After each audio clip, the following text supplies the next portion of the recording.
Bonsoir à tous, bonsoir Brenda, bonsoir Anne. Alors, merci beaucoup d'être là ce soir parmi nous, donc à cette conférence qui s'intitule « Que veulent dire les éditeurs quand ils disent ?» Et nous allons donc ce soir traduire tout ce que les éditeurs nous disent à nous, auteurs, et qu'on ne comprend pas forcément, puisque ce sont des mots qu'on comprend individuellement, mais appliqués à nos textes, ils ne veulent rien dire. Votre roman est faible, votre personnage n'est pas mature, etc., etc. Qu'est-ce que ça peut bien vouloir dire? Alors, pour répondre à cette question, je suis très heureuse d'accueillir ce soir Lucille. Lucille que certains d'entre vous connaissent, puisque vous l'avez déjà vue pendant la conférence de novembre. C'était en novembre? C'était en novembre. En novembre dernier, et qui a bien voulu revenir ce soir pour nous traduire le langage éditeur vers le langage français courant de France, que tout le monde peut comprendre. Alors, il y a d'autres gens qui nous rejoignent dans le chat. Bonsoir Laetitia, bonsoir Aurélie, salut Karen, salut Virginie. Bonsoir à tous et donc bienvenue.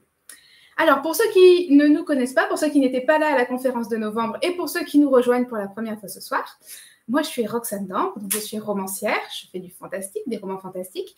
Je fais également des comédies romantiques sous le nom Roxane Malone et je suis également coach pour les auteurs. Et donc, c'est dans ce cadre que je vous accueille ce soir, puisque mon job en tant que coach, c'est vous apporter les contenus et les rencontres de la plus grande qualité possible pour vous mettre un pied à l'étrier, vous mettre un pied dans le monde de l'édition et vous permettre, pour ceux qui le souhaitent, de vraiment aller vers la professionnalisation dans le monde de l'édition. Et donc, c'est dans ce cadre que nous faisons cette conférence ce soir. Lucille, si tu veux bien, je vais te laisser dire quelques mots pour te présenter. Bon, comme tu l'as dit, je pense que certains d'entre vous me connaissent déjà pour avoir assisté à la précédente conférence où j'étais là. Mais je m'appelle Lucie Lignon, ça fait 5 ans que je travaille dans l'édition, déjà plus de 5 ans, que je parle ce jargon très particulier couramment. J'ai travaillé pour diverses maisons d'édition, de tailles différentes, de genres différents. J'ai travaillé par exemple pour les éditions Scrinéo, pour les éditions du Nouvel Attila, j'ai lu plus récemment encore HarperCollins. Mais je dois dire qu'à présent, je travaille pour les éditions Au-delà du miroir, une maison d'édition d'imaginaire que j'ai fondée, que je suis en train de créer. Je pense que je vous l'avais déjà annoncé du coup dès novembre, mais c'est tout à fait officiel maintenant. En plus, les soumissions sont ouvertes, mais ça, on pourra en parler un peu plus tard. On y reviendra, on n'y manquera pas.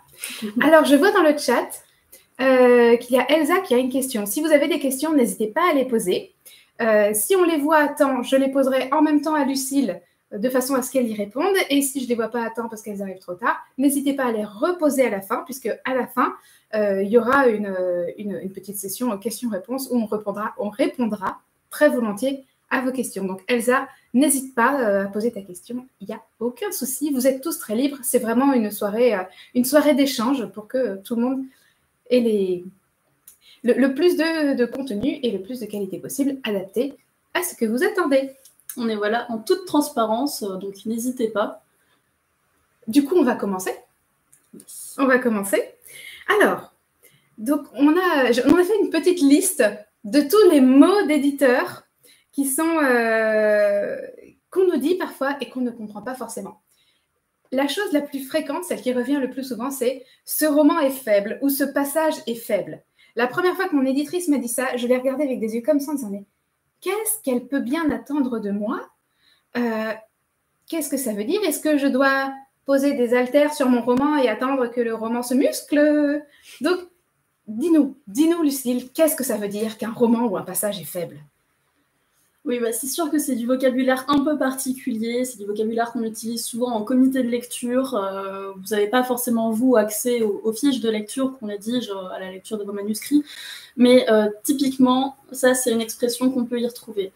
Un roman faible, c'est vrai que c'est assez vague, et la raison, c'est parce que, en fait, il n'y a pas vraiment de critère qui est mis en défaut, c'est un peu quelque chose de général. En réalité, on parle souvent de romans faibles parce qu'on manque d'originalité, on manque de maturité, si on peut le dire aussi. Ça signifie, on peut aussi qualifier l'écriture un peu jeune. Ça peut être voilà, soit l'écriture, soit l'originalité, l'intrigue, ça peut être différents critères. Ça veut simplement dire qu'on pense que la personne aurait pu aller plus loin, que l'auteur aurait pu approfondir sa réflexion, pousser un peu plus loin l'action, le personnage, le monde, l'univers par exemple, et qu'on y retrouve parfois quelques défauts de débutants, mais tout le monde débute un jour. Donc du coup, je rebondis sur ce que tu viens de dire. Pareil, quand tu dis que l'écriture est un peu jeune, qu'est-ce que ça peut bien vouloir dire? Ça, c'est le risque. Du coup, j'essaye de vous le traduire, mais comme je manipule tous les jours, forcément. Alors, une écriture un peu jeune, c'est une écriture en fait de quelqu'un qui n'écrit pas forcément depuis longtemps, ou qui peut écrire depuis très longtemps, mais qui n'a pas forcément trouvé son propre style, sa propre voix. Une plume, ça n'a pas forcément besoin d'être extravagant, d'être unique.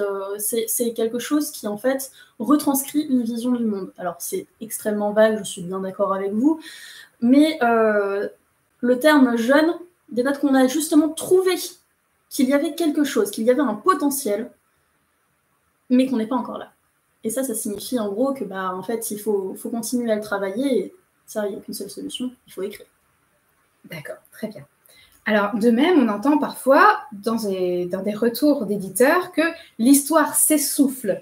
Qu'est-ce que ça veut dire? Ça veut dire que d'un seul coup, on entend sur la fin des romans? Non, bien sûr que non. Une histoire qui s'essouffle, on parle souvent aussi de resserrer l'intrigue, mais j'imagine que voilà, c'est pareil, on va pas prendre style, essayer de serrer tout ça. Une histoire qui s'essouffle, en réalité, vous en avez déjà tous lu. Simplement, si vous avez un livre, ça commence bien, vous entrez bien dedans, et puis vous savez pas exactement pourquoi, mais vers le milieu, vers la fin, il vous tombe des mains. Ça, c'est typiquement de l'essoufflement. Ça signifie qu'on n'a pas réussi à vous tenir en haleine, ça c'est aussi une expression qu'on utilise beaucoup, qu'il y a eu en fait un moment d'ennui. Donc ça arrive. Donc en fait, l'histoire s'essouffle, c'est une jolie manière de dire on s'enquiquine dans ton roman. Un petit peu, oui. Très bien. Bon, très très honnêtement, voilà, mais ça arrive, c'est des choses. C'est un manque de rythme en fait. Ça peut être aussi que vous avez des péripéties qui ne sont pas forcément très utiles. Est-ce que tu aurais éventuellement un exemple à nous donner? Qu'est-ce que tu appelles des péripéties qui ne sont pas utiles? Alors, un exemple, j'en ai eu un dans un livre publié dont je tairai le nom, mais où on suivait toute une petite, voilà, on va dire alliance de personnages qui fuit un grand ennemi, se réfugie dans une ville, manque de mourir 4 fois à l'intérieur, se font poursuivre dans tous les sens, évidemment. Il se passe des choses, mais au moment où ils ressortent in extremis, évidemment, de cette ville, en fait, à part un bout de t-shirt, ils n'ont absolument rien perdu. Ça avait pris 200 pages, pourtant. Mais les relations des personnages étaient les mêmes, ils n'avaient perdu pas grand-chose, il n'y avait pas eu de changement dans leur mentalité, on n'était pas plus avancé à l'intérieur de l'histoire, ils n'avaient même pas découvert quelque chose de particulier, juste ils s'étaient fait poursuivre, avaient risqué leur vie. Et en fait, je m'étais ennuyée du coup. Je me suis... parce que après ce passage, qui était en soi certain le temps, mais du coup, je me disais, bon, c'est bien long. Et ça c'est un grand problème de rythme. Donc ça, c'est quand on se dit, tout ça pour ça. Oui. Tout ça pour ça, c'est vraiment l'essoufflement. Il y avait quelque chose et j'ai l'impression d'avoir été flouée. Très bien. Donc, pour résumer, une histoire qui manque de souffle, c'est une histoire où il se passe effectivement des choses, puisqu'on pourrait avoir l'impression que c'est un roman où il ne se passe rien. Mais en fait, c'est où il se passe bien des choses, mais ces choses ne servent à rien. Ça peut être des deux. L'essoufflement, c'est vraiment juste une perte d'intérêt au final. C'est une perte d'intérêt parce que soit justement on s'ennuie, il ne se passe rien, soit il se passe certes des choses, mais ça se répète un petit peu et on manque de cette envie de savoir en fait quelle est la suite. Entendu. Parfait. Je pense que c'est très clair pour tout le monde parce que je ne vois pas de questions relatives à ça dans le chat. Donc, c'est parfait. Les filles, gardez bien vos questions pour la fin. On va y revenir. Et on passe au point suivant. Quand un éditeur nous dit « l'intrigue manque de solidité », qu'est-ce que ça peut bien vouloir dire? C'est la façon polie pour vous dire que vous avez une belle incohérence. Ah. Ok. Le manque de solidité... En fait, voilà, c'est ça. Ça veut dire, mais c'est assez fréquent en réalité, ça veut dire que si vous tirez juste quelque chose, tout s'écroule.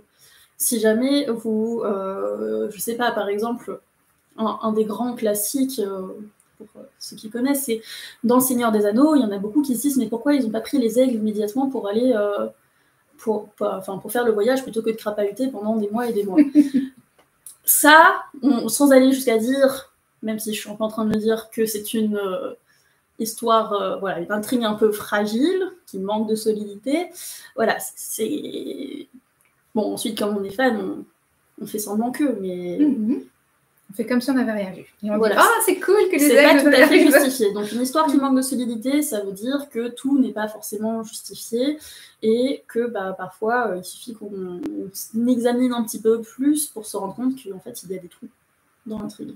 Ok. Et du coup, Catherine nous demande dans le chat, qu'est-ce que la cohérence? La cohérence, c'est ce qui vous fait vous dire que tout est logique. La cohérence, c'est ce qui vous fait vous dire que oui, je vais lâcher un stylo, le stylo va tomber. C'est simplement en fait les lois de l'univers dans lequel vous êtes projeté. Donc évidemment, par exemple, si jamais on parle de notre monde et que je vous dis il va y avoir des Pégases, vous allez me dire c'est absolument pas cohérent, c'est pas vraisemblable. Si par contre on est dans un monde fictif, on peut très bien imaginer qu'il y a des Pégases, mais il y aura du coup, au fur et à mesure, des règles qui entourent ces Pégases. Par exemple, on se dira, ils ont 4 pattes, ils n'ont pas 6. Si jamais vous avez une page, un Pégase avec 4 pattes, et le suivant, un Pégase avec 6 pattes, c'est peut-être une incohérence. C'est notamment, bon, je prends l'exemple des Pégases, mais c'est notamment visible, du coup, soit dans l'intrigue, mais surtout au niveau des personnages, qui ont parfois des capacités inouïes, qu'ils utilisent à un moment extrêmement tendu, et on se demande, mais pourquoi est-ce qu'ils ne les ont pas utilisés avant? Ça, c'est une incohérence. Tout à fait. D'ailleurs, Catherine, n'hésite pas à lire le petit carnet devient le bêta lecteur de l'année. Il y a plein d'exemples d'incohérences à l'intérieur. Tu verras, tu vas tout de suite comprendre de quoi il s'agit. Et effectivement, donc, pour résumer, la cohérence, c'est respecter les règles qu'on a mises soi-même au début du roman. Catherine demande également sur notre point précédent, par rapport à l'essoufflement d'un roman, est-ce que c'est identique à du délayage? On peut dire ça, c'est qu'en fait, une histoire qui s'essouffle, c'est souvent une histoire qui délaye, qui retarde un peu trop les choses, là où elle ne devrait pas, puisque c'est en amenant les choses qu'on crée de l'action et qu'on crée de la tension. On peut s'imaginer qu'en retardant les choses, on crée justement ce manque, ce côté, par exemple, un cliffhanger. Mais ça marche une fois, ça marche 2 fois, ça marche sur 10 pages, 30 pages, mais en fait, il y a un moment donné où juste le lecteur en a marre de toujours se faire mener en bateau. Que ce soit l'éditeur ou le lecteur qui achètera votre livre en librairie. On reste tous des lecteurs à la base. Tout à fait, ça c'est bien vrai. Et du coup, le point suivant, qui finalement est assez proche de ce qu'on vient d'aborder, c'est quand un éditeur nous dit « votre personnage est naïf », alors que nous, on n'a pas du tout fait un personnage naïf. Qu'est-ce que ça veut dire? Ça ne veut pas dire qu'il est naïf en vrai. Non, ça ne veut pas dire qu'il est naïf. Un personnage naïf, c'est comme une intrigue qui manque de solidité. Ça veut dire qu'en fait, votre personnage ne va pas jusqu'au bout de sa logique. Ou plus clairement, c'est qu'il est même un petit peu stupide dans ses actions parfois. Un personnage qui est naïf, c'est parfois de la véritable naïveté, de la définition de naïveté, mais souvent ça signifie qu'il ne réfléchit pas trop, notamment aux conséquences. Par exemple, si jamais on se dit, oui, le personnage qui décide d'aller à la méchante entreprise parce qu'il vient de découvrir qu'il y avait un virus sans se douter que c'est évidemment la méchante entreprise qui a lancé le virus, il est légèrement naïf. La plupart du temps, enfin, vous pouvez bien le voir dans les films, dans la plupart des histoires que vous regardez, mais un personnage naïf, quand on sent qu'il est naïf uniquement pour créer de la tension, pour créer des malentendus, pour créer des problèmes, ça peut agacer. Toujours sur les personnages, il y a parfois, particulièrement dans les cas de couple, il y a un commentaire qui revient et qui dit « La relation entre les personnages ne m'a pas convaincue ». Alors, pour les personnes qui écrivent de la romance, vous avez peut-être déjà entendu ce commentaire parce que c'est un des critères principaux pour accepter ou pas une romance, c'est en fait la relation entre les personnages. Une relation entre les personnages qui ne convainc pas, ça signifie qu'elles ne semblent pas tout à fait crédibles. Alors, ça peut être selon différents critères.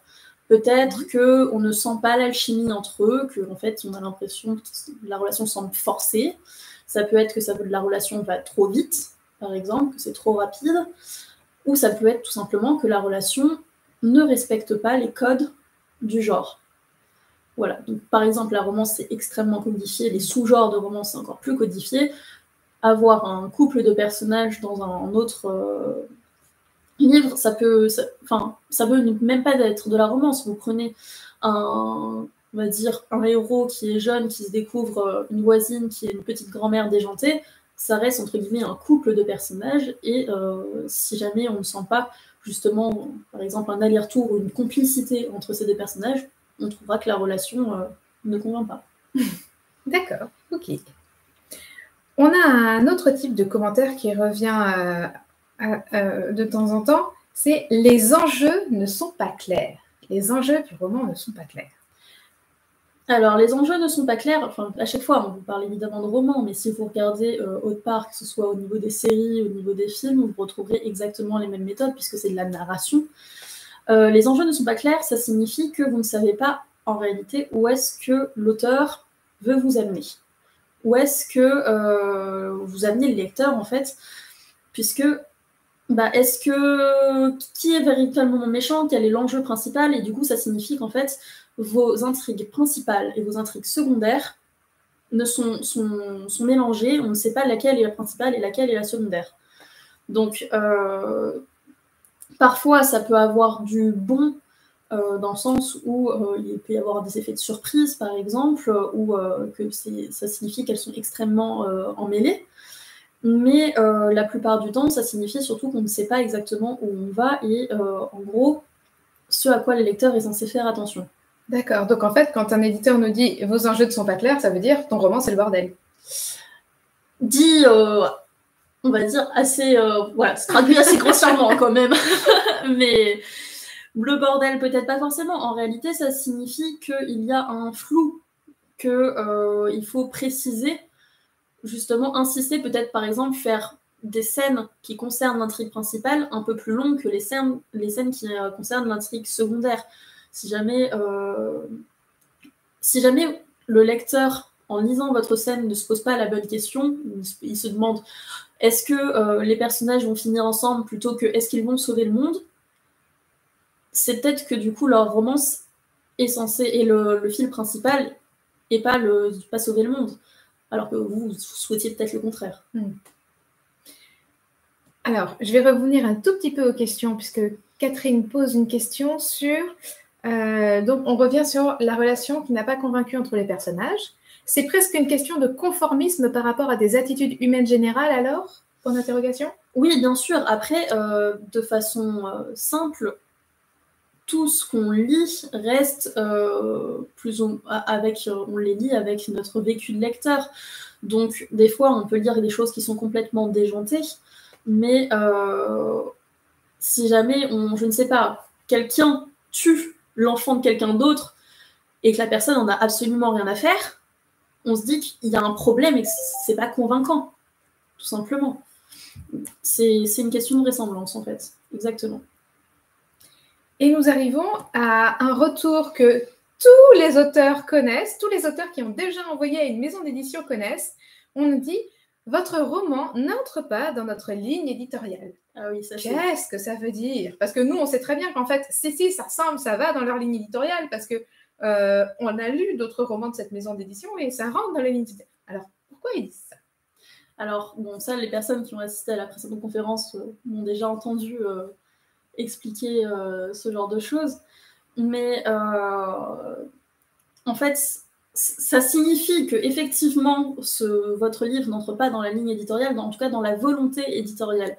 Que ce soit parce que ce n'est pas le bon genre, qu'il ne publie pas le genre de choses que vous avez écrit, ou que ce soit en fait tout simplement pour des raisons autres, du style, ils ont déjà prévu de publier quelque chose d'assez similaire et du coup ils ne vont pas présenter de livres qui se ressemblent, que ce n'est pas la direction dans laquelle ils veulent aller actuellement.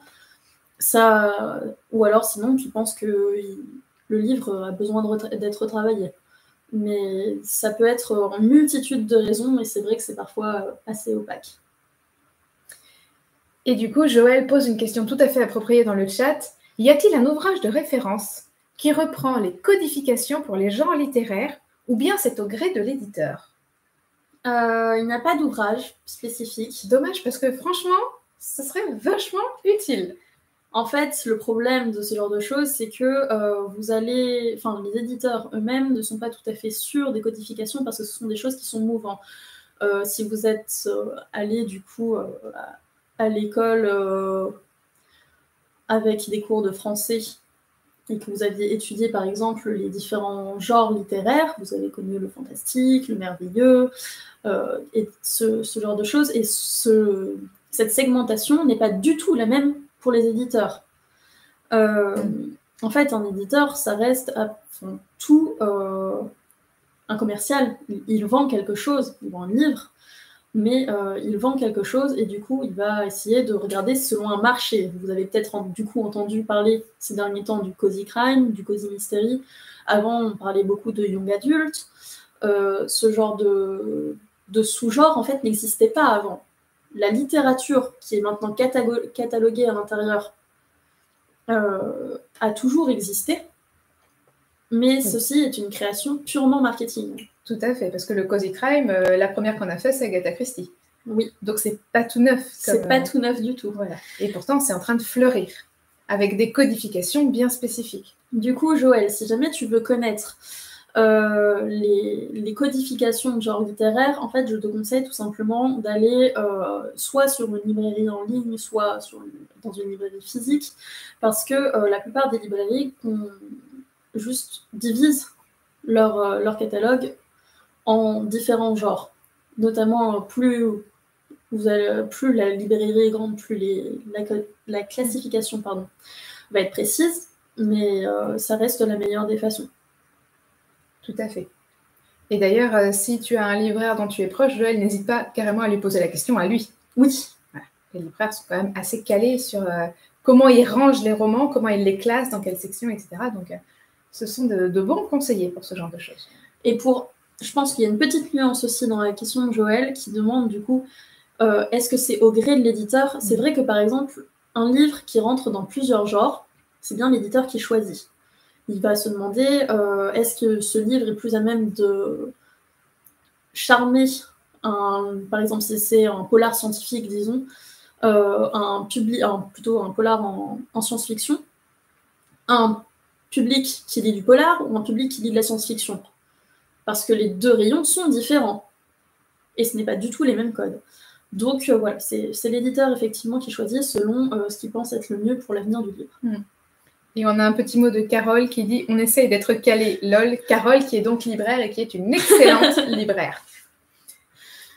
Et Joël te remercie. Et parfois, on trouve le même livre dans plusieurs genres selon l'éditeur. Par exemple, romance paranormale et l'urban fantasy. C'est parce que certains genres se recoupent énormément. Tout à fait.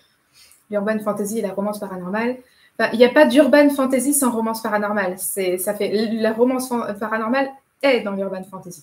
Il n'y a pas d'urban fantasy sans romance paranormale, du coup. Alors, on a un petit mot de Brenda qui nous dit « On m'avait dit que mon histoire était très bien, très prenante et que j'entrais dans leur ligne éditoriale, mais ils m'ont refusé en disant qu'ils ne cherchaient pas à publier ce genre d'histoire. Alors que dois-je en tirer comme conclusion ?» Eh bien, ça, c'est une très très bonne question, Brenda. Ça signifie déjà que votre manuscrit est très bien, surtout proposez-le autre part. C'est une très bonne nouvelle. Félicitations. C'est une très bonne nouvelle. Alors ça, c'est le problème. C'est une entreprise qui ne va pas vous dévoiler exactement toutes ces stratégies commerciales.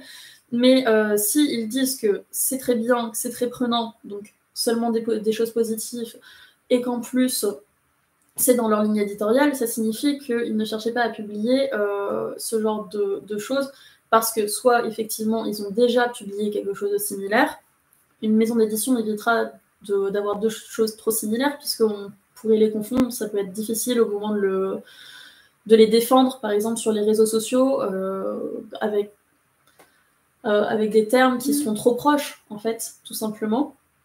Et ça signifie aussi que vous n'avez pas eu de chance, en l'occurrence. Ouais, c'est ça. Parce que peut-être que si vous étiez tombé à un autre moment, tout simplement, ils auraient pu publier. Peut-être 2 mois plus tôt, ça aurait fonctionné. Peut-être 1 an plus tard. C'est une question souvent d'étoiles qui s'alignent. J'étais dans une maison d'édition où on ne faisait que de la littérature avant et que de la fiction, et sont arrivés en même temps dans la boîte de manuscrits 4 manuscrits d'essais, de récits et d'essais littéraires, donc de la non-fiction, et ils ont plu à l'éditeur, qui ne publiait donc justement pas ça, ce n'était pas la ligne éditoriale pourtant, et il a du coup accepté de les publier, il a créé une collection pour eux. Des fois, c'est vraiment une question de chance. C'est pour ça qu'il faut tenter. Et donc, du coup, il y a une autre question, une question de Tessa qui demande un peu la même chose. Comment fait-on, du coup, pour vraiment connaître les codes? Ça rejoint la question de Joël un petit peu, mais comment toi tu dirais, comment on fait pour connaître les codes? Les codes, du coup, surtout en édition, en fait, simplement, il faut lire. Il faut lire, mais il faut lire en analysant. Vous vous rendez compte qu'il y a certaines choses qui sont ressemblants, enfin, en tout cas, des thèmes qui reviennent, des péripéties qui reviennent, par exemple, et ensuite, souvent, on parle d'ambiance. Oui, l'ambiance, c'est important. L'ambiance, c'est très important. L'ambiance, c'est ce qui vous distingue, en fait, le plus souvent, les différents univers. Tout simplement parce que vous prenez une même scène, selon comment vous allez la raconter, ce ne sera pas du tout le même genre de livre. Vous prenez 2 personnes qui sont en train de marcher, enfin, qui entrent dans une boulangerie, selon si vous êtes une romance, selon si vous êtes un polar, selon si vous êtes de la littérature, ce ne sera pas du tout la même chose. Dans un cas, ils seront en train de se regarder, dans un autre, ils seront en train de se planquer, dans un troisième, je ne sais pas, ils sont en train de tergiverser sur le pain et la levure à l'intérieur de la boulangerie. Ça peut être complètement autre chose. Absolument. Et bien du coup, je vous invite, si vous le souhaitez, à poser toutes vos questions sur différents termes que vous auriez pu croiser dans la bouche d'un éditeur ou dans la bouche éventuellement d'un bêta-lecteur, et à nous demander si vous avez besoin de traduction. Profitez-en, nous avons une experte pour répondre à vos questions. Il n'y a pas de questions bêtes, il n'y a pas de mots bêtes. Tout à fait. Surtout dans le domaine de l'édition, où parfois on a l'impression qu'on comprend les mots, et en fait, quand on demande, eh ben, on n'avait pas du tout compris. Je ne sais pas si c'était arrivé, toi, Roxane, d'avoir vraiment un truc qui ne t'avait absolument pas compris au niveau de tes corrections éditoriales ou un retour de lecture. Ah, alors moi, j'avais la chance d'avoir une éditrice qui savait que j'étais un bébé dans l'édition, et du coup, qui se donnait du mal pour m'expliquer. Et quand je ne comprenais pas, du coup, la première fois où elle m'a dit « Roxane, ton passage est faible », mais je l'ai vraiment regardée comme ça, je lui ai dit « Mais ça veut dire quoi ?» Et là, elle s'est arrêtée loin. Alors, ça veut dire que... Et là, elle m'a vraiment expliqué exactement ce que vient de vous expliquer Lucille.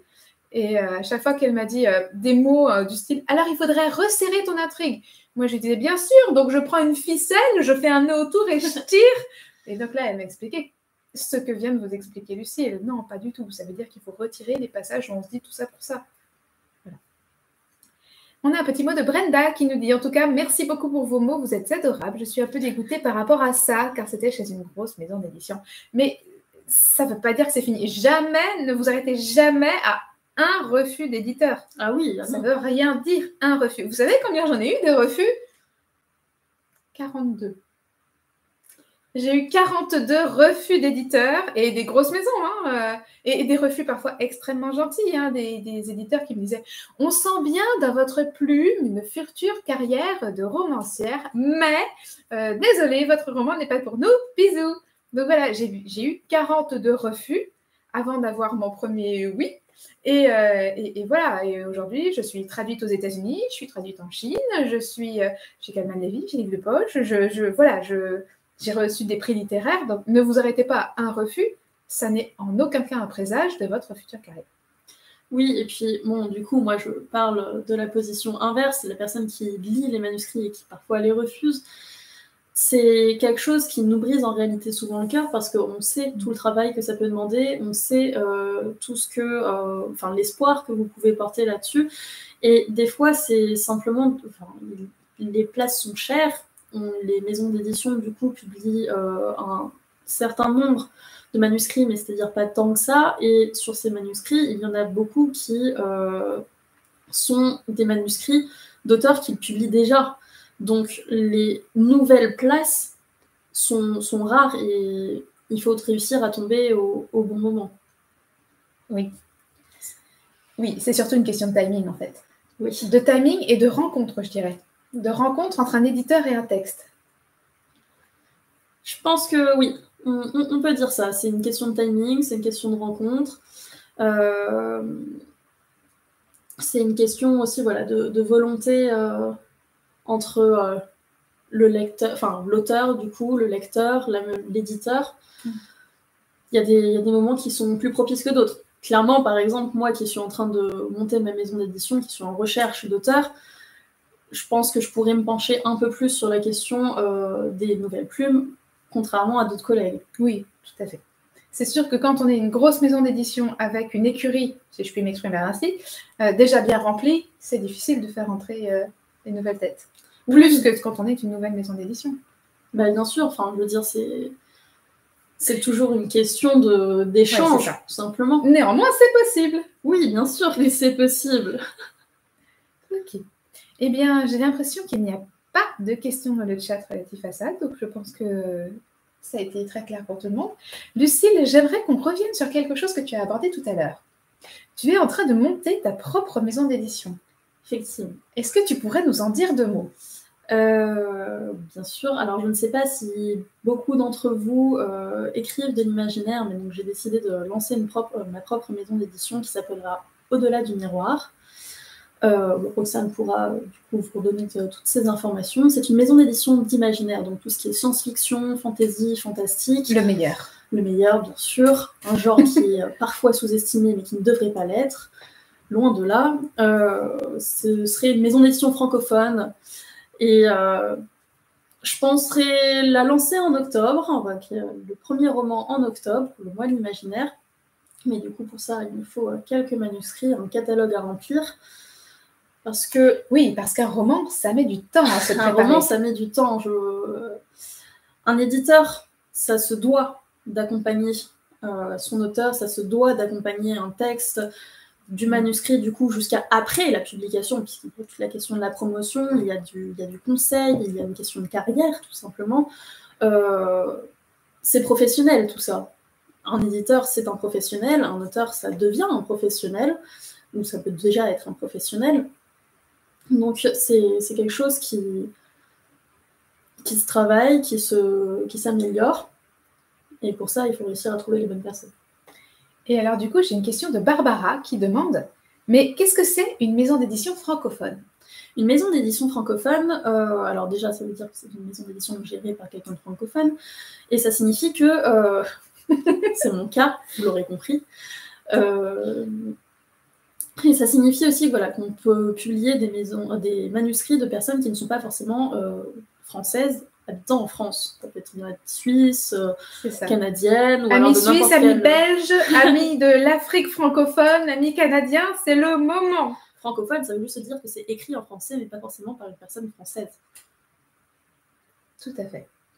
Parce que bon, les publications en anglais, peut-être un jour, mais pas tout de suite.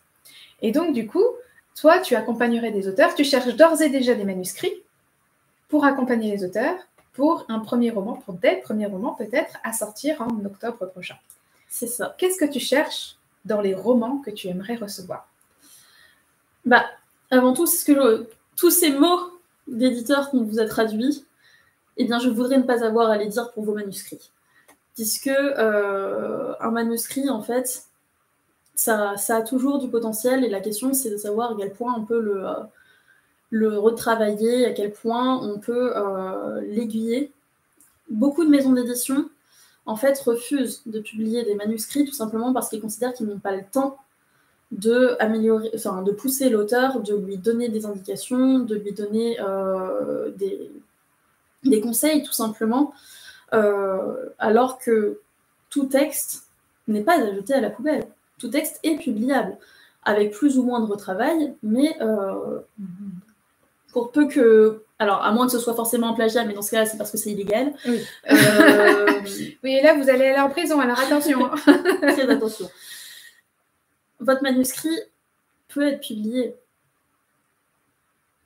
Ok. Et alors, on a un petit message hyper gentil de Carole qui te dit « Je vais suivre l'ouverture comme Merci cela. beaucoup, Carole. Si je suis toujours en poste, et je rappelle que Carole est libraire du côté de Nantes, je regarderai pour une mise en avant. » Et bien ça, Carole, c'est vraiment hyper gentil parce qu'il n'y a pas mieux que les libraires pour aider les éditeurs et par extension les auteurs. Nous avons ensuite une question d'Amandine qui dit « Peut-on trouver la maison d'édition sur les réseaux sociaux ou sur un site internet peut-être ?» Oui, alors les réseaux sociaux sont encore en cours. Le site internet, à vrai dire aussi, mais il est disponible. C'est donc au-delà du miroir édition.com, édition au pluriel. Mais je pense que Roxane pourra vous redonner ce lien. Je vous donnerai le lien en même temps que le lien du replay pour ceux qui nous regardent en replay. C'est vrai. Hop. Alors, merci. Alors, sur les questions, on est pas mal. Autre question. Qu'est-ce que tu prévois, toi, pour les romans? Quel type de diffusion? Quel type de support?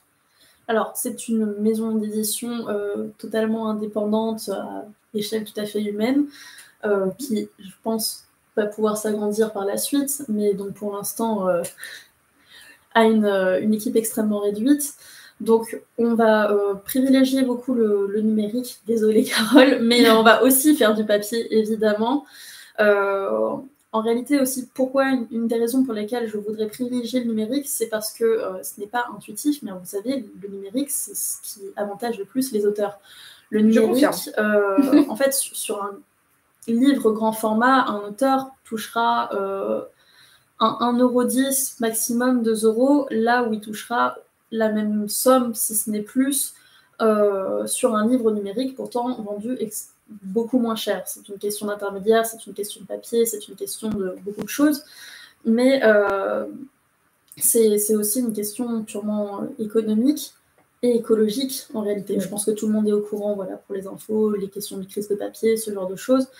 Je suis pas sûre que tout le monde soit au courant pour la crise du papier, donc si tu veux bien nous faire un petit point sur ce qu'est la crise du papier. Tout simplement, le papier est une denrée de plus en plus rare, parce que le bois est une denrée de plus en plus rare, on est de plus en plus nombreux à se faire livrer, on est de plus en plus nombreux comme il n'y a eu plus les emballages plastiques, maintenant à utiliser des emballages papier, et ça impacte l'industrie du livre, tout simplement, ce qui fait que les gros tirages, comme on pouvait les voir, sont de plus en plus chers, et il se trouve aussi que la plupart des livres, et ça me brise le cœur de vous le dire, sont destinés à être... Oui, cache-toi les oreilles, à être pilonnés.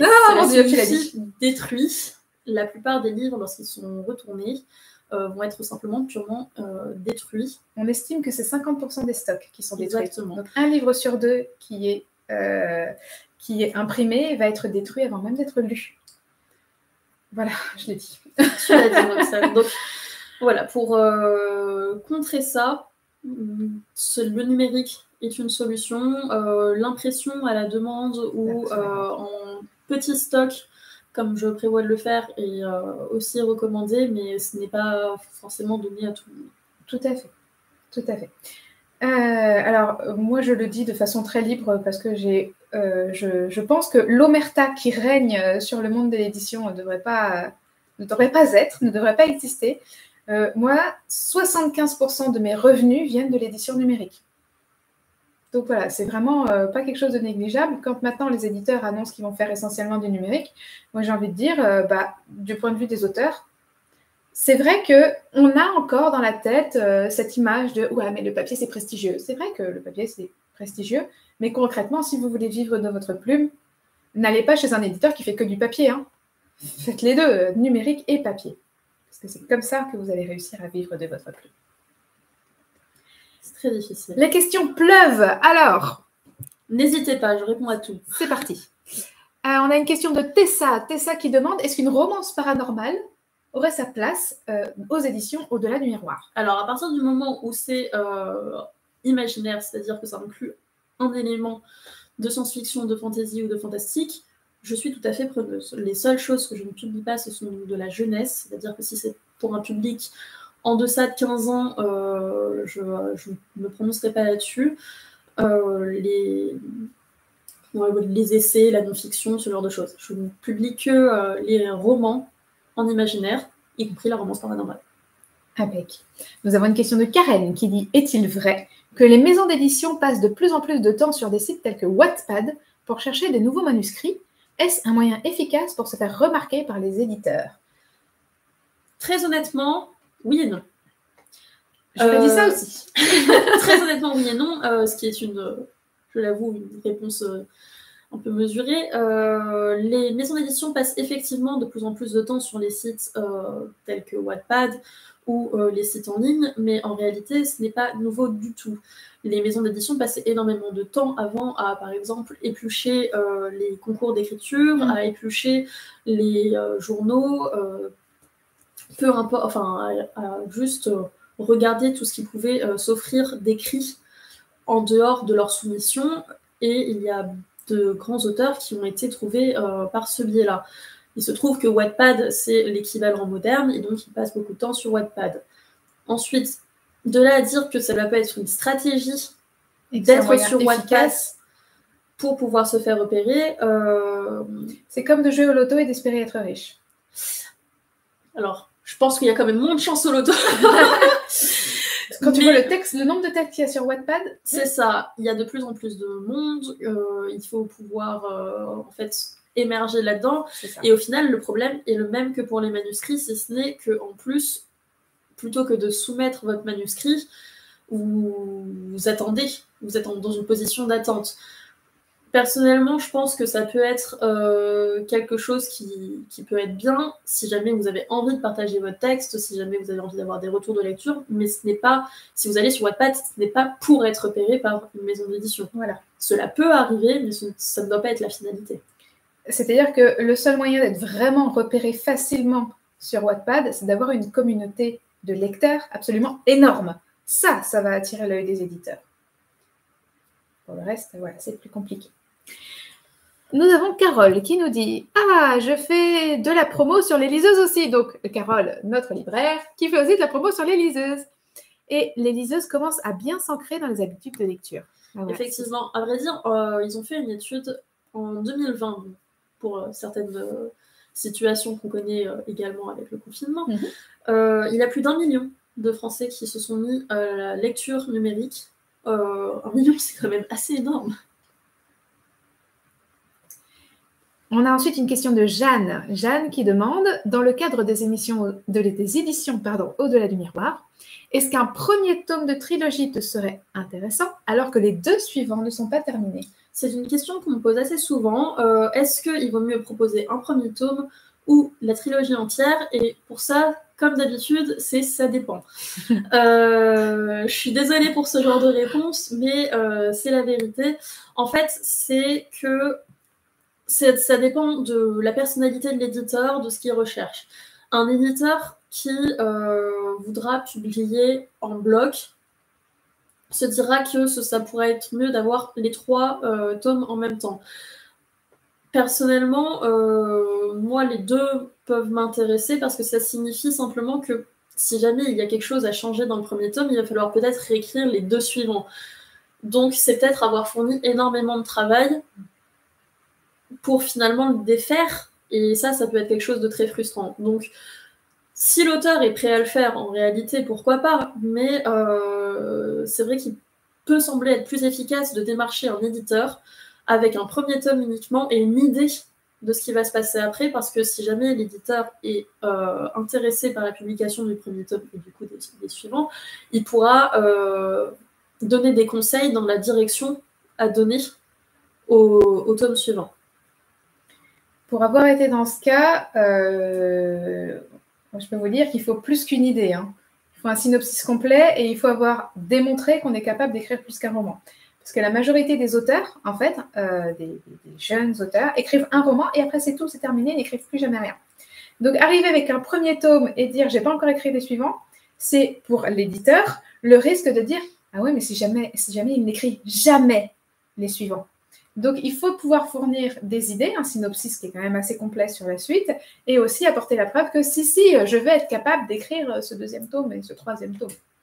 C'est, voilà, une des questions, c'est quelque chose de difficile pour l'éditeur parce que de la même façon qu'un lecteur sera atrocement frustré si jamais une série s'interrompt en cours, bah, l'éditeur aussi.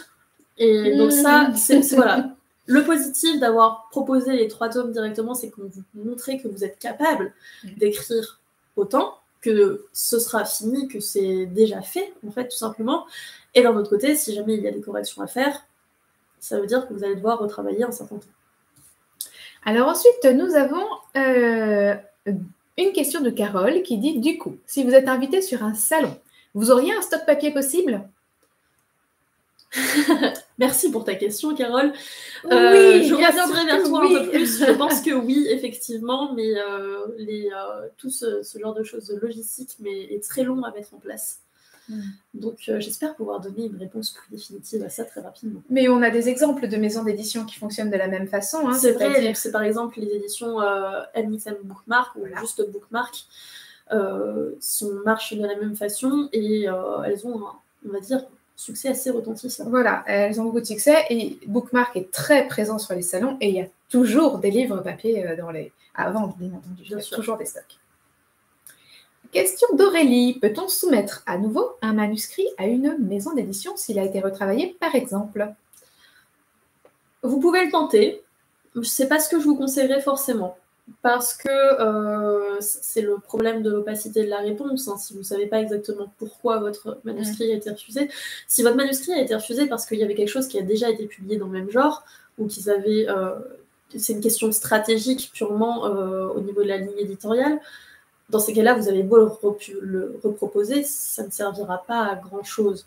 Je veux dire, votre manuscrit restera en son cœur toujours la même chose. Si jamais le manuscrit avait été refusé parce qu'on trouvait qu'il n'était pas assez travaillé, dans ce cas-là, ça peut avoir un sens. Mais par expérience, dans ce cas, l'éditeur aura tendance à encourager l'auteur lors de sa réponse dans sa lettre en lui disant « N'hésitez pas à me renvoyer un autre manuscrit, voire à me renvoyer ce manuscrit une fois retravaillé. » Ensuite, nous avons eu les questions de Karen. J'ai aussi entendu dire que les maisons d'édition cherchaient surtout des one-shots et moins des sagas, surtout chez les jeunes auteurs. Une série de plusieurs tomes peut-elle décourager un éditeur?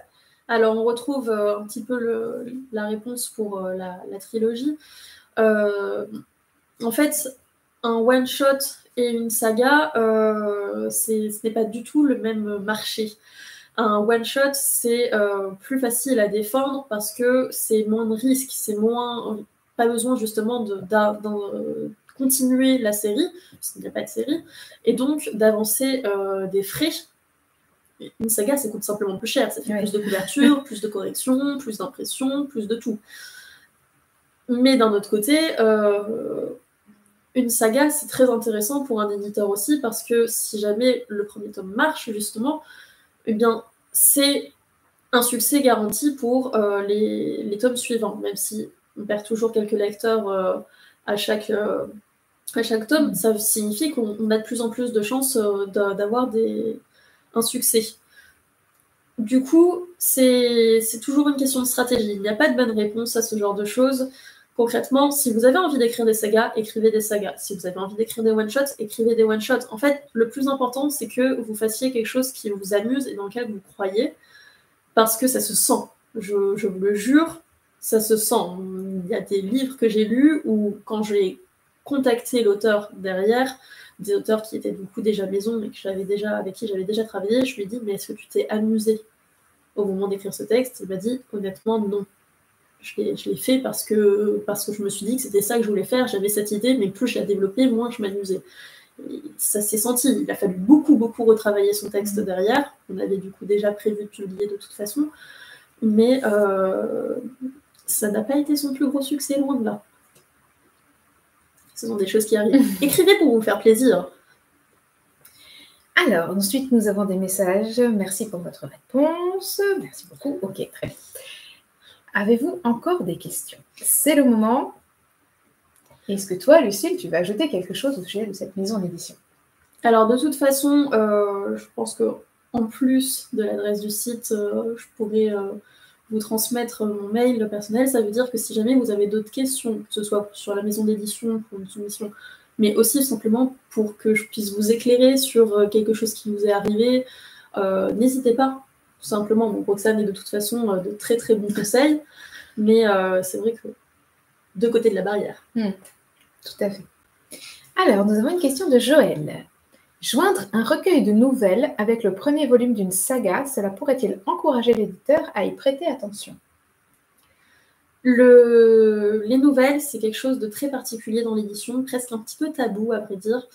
Beaucoup de petits éditeurs éditent des nouvelles, par exemple des appels à texte, des recueils, mais en fait c'est quelque chose qui fait un peu peur parce que c'est un genre qui ne marche plus vraiment en France, qui a beaucoup de mal à se faire de la place.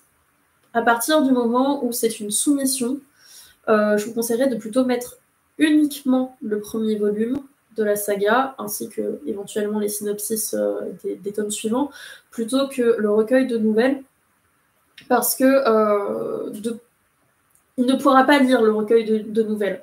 Il ne va pas lire non plus chaque nouvelle. Il va d'abord se concentrer sur le premier tome de la saga, puisque c'est ce qui va l'intéresser davantage. Je resterai à l'essentiel. Après, si vous voulez publier un recueil de nouvelles, vous pouvez le soumettre en tant que tel, mais pas forcément joint avec quelque chose. C'est pareil, beaucoup d'éditeurs n'aiment pas qu'on ajoute des illustrations, de ce genre de choses, parce que, à vrai dire, ça lui fait un peu peur, dans le sens où si jamais l'auteur s'est tellement investi déjà à écrire donc, parfois des nouvelles ou même à dessiner des cartes, ce genre de choses, ça signifie qu'il pourrait être récalcitrant, on est bien sûr dans l'hypothèse, à des modifications, tout simplement. Ok. On a une question de Catherine qui demande: est-ce qu'une maison d'édition peut demander le découpage d'un gros roman? Bien sûr. Il peut tout demander. Alors, la maison d'édition. La maison d'édition peut demander beaucoup de choses. Alors, il faut bien se dire que ça dépend aussi des maisons d'édition. Mais un éditeur, c'est un éditeur, ce n'est pas l'auteur. L'auteur est censé avoir le dernier mot de son livre. C'est tout ce que l'éditeur demande, entre guillemets, ça devrait être des suggestions. C'est un partenariat. Moi, personnellement, je vois l'édition d'un livre comme un partenariat. L'auteur a un manuscrit, l'éditeur a un savoir-faire et un regard objectif, surtout, parce que c'est très difficile de pouvoir juger son propre texte. Et c'est ensemble, du coup, qu'ils réussissent à tirer le meilleur de ce livre. Un éditeur ne va pas proposer un découpage d'un gros roman juste pour proposer un découpage d'un gros roman. Il y aura une raison derrière, ce sera argumenté. Probablement que c'est pour des questions de lectorat, par exemple, un bouquin de 1000 pages. Il n'y aura pas beaucoup de lecteurs qui seraient prêts à le lire, en fait. Mieux vaut avoir 2 livres de 500 pages, voire 3 livres de 350 à peu près, plutôt qu'un énorme livre de 1000 pages. Et d'un autre côté, il y a c'est des questions aussi de retravail, parce que si jamais il se passe, avoir un livre de 350 pages, et les 350 pages d'un livre de 1000 pages, les 350 premières pages, c'est pas du tout la même chose, c'est pas du tout le même contenu, et du coup, au niveau de la narration, ce n'est pas, on ne l'envisage pas pareil, ça signifie des corrections éditoriales de nouveau. Alors, Brenda nous demande: conseillez-vous une certaine mise en page lorsqu'on soumet un manuscrit? Alors, la plupart des maisons d'édition vous donneront ces conseils directement sur la page de soumission. Moi, je peux vous conseiller simplement de rester assez classique. Voilà, c'est ça. En fait, donc une mise en page aérée, du Times New Roman, pas encore trop petit, pas encore trop gros. De toute façon, il va le lire, il faut juste que ça lui soit facile à lire. Ça. Vous voulez pas qu'il se prenne, que le lecteur se prête plus d'attention à la mise en page qu'à votre texte. C'est ça. Ça fait partie des choses qu'on voit dans le coaching direction les maisons d'édition. Plus vous faites des choses fantaisistes, plus vous passez pour un amateur. Donc voilà, franchement, restez classique, classique, classique. Ensuite, on a une question de Catherine qui demande la taille maximum pour un roman de science-fiction. Alors, pour un roman de science-fiction, tout comme pour tous les autres romans, je dirais il n'y a pas de taille maximum. Par contre, à 1000 pages, vous pouvez arrêter, hein, c'est bon. Voilà, en fait, il y a des livres qui sont extrêmement longs. De nouveau, petit flash au Seigneur des Anneaux. Et qui pourtant ont un énorme succès, un énorme public. Ce n'est pas parce que votre livre est long que, il n'y a pas de taille maximum. Le problème, c'est qu'il faut le justifier. Voilà, c'est ce que je vous disais. On parlait d'essoufflement un peu plus tôt dans la conférence. Avoir un roman très long, c'est prendre d'autant plus le risque qu'il va y avoir un coup de mou et que le livre va tomber des mains du lecteur. C'est un risque que vous pouvez prendre. Moi, je pense qu'un roman qui est très long, il faut pouvoir le justifier parce que c'est un poids dans votre sac, très concrètement, que c'est aussi, du coup, un prix un peu plus élevé parce que, comme l'objet coûte plus cher à fabriquer, il faut monter un peu le prix. C'est beaucoup de réflexion derrière. Après, si jamais on parle de manière chiffrée, il y a des standards, entre guillemets, de calibrage, c'est-à-dire de nombre de signes, de nombre de mots dans un texte. C'est-à-dire que vous voyez rarement des romans de SF, par exemple, qui ne font que 160 pages, ou de fantasy, par exemple, et plus rarement aussi des romans de, je ne sais pas, littérature ou de romance qui en font 1000. C'est des genres qui ont un peu des spécificités. Je crois que Roxane avait fait... Oui, tout à fait. Il y a un article sur mon site internet, donc le nombre de mots dans un roman. N'hésitez pas à aller le voir. Il y a vraiment toutes les... En fonction de chaque genre, vous avez les fourchettes de mots dans lesquelles on va retrouver les romans. En fonction des genres.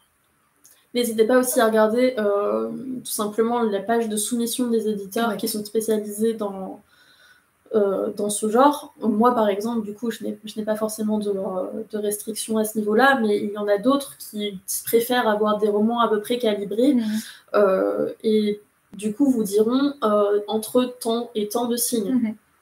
Après, à voir si vous préférez vous conformer à leur demande, si vous êtes déjà à leur demande, ou si vous dites que du coup vous préférez faire une croix sur cet éditeur et trouver quelqu'un qui ne modifiera pas autant votre texte, par exemple. Oui. Après, d'un point de vue hyper pratico-pratique, il faut se mettre à la place de l'éditeur, il faut se mettre dans sa tête.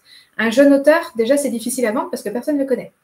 Un pavé, c'est difficile à vendre parce que les gens n'aiment pas les pavés. Alors là, vous allez me dire, mais enfin, Roxane, moi, j'adore les pavés. Ouais, mais vous êtes auteur. Donc, si vous êtes auteur, vous êtes grand lecteur. Donc, vous n'êtes pas représentatif de la majorité des lecteurs. Les pavés, ça fait peur au grand public. Donc, si on met ces deux trucs-là, en plus, ça coûte plus cher à fabriquer. Si on met ces trois trucs-là ensemble, jeune auteur difficile, donc difficile à vendre parce que personne ne le connaît. Pavé va faire peur aux gens. Et en plus, ça coûte plus cher. Si c'est votre premier roman, ne faites pas quelque chose de trop gros. Vraiment, à essayer de rester dans la norme de ce qui est de votre genre.